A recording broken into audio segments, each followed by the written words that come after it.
19 ayes, 4 noes, and 2 excused.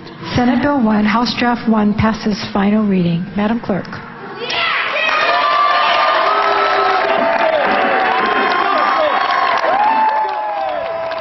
Hawaii is now poised to become the 15th state to allow same-sex marriage. Good evening, I'm Paula Akana. State senators overwhelmingly approved the marriage equality bill today. KITV4 has been following this hotly contested and historic bill from the beginning.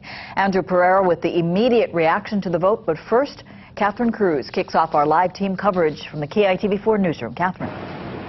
Well, I'm actually out here at the Capitol, Paula, but I can tell you that this will go down as a November to remember. We saw unprecedented testimony, a public turnout, and some hope that's going to translate to more participation in the public process in a state where voter turnout is dismal.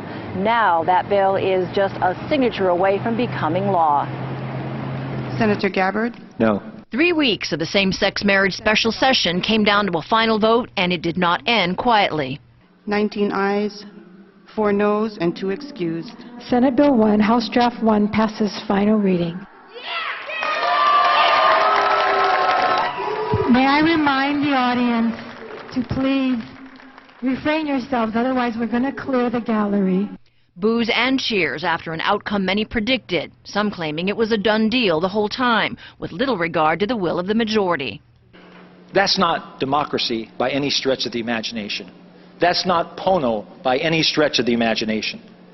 That's one of the main reasons why the traditional marriage supporters are so outraged by what's been going on for the last 2 weeks. But the Senate held to their positions when the bill was introduced. Senator Clayton He read a letter from a New York woman now in her 80s who sued for same-sex rights in New York and won.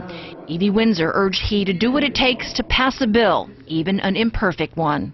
If no equal marriage law passes in Hawaii, it will surely be a loss for Hawaii.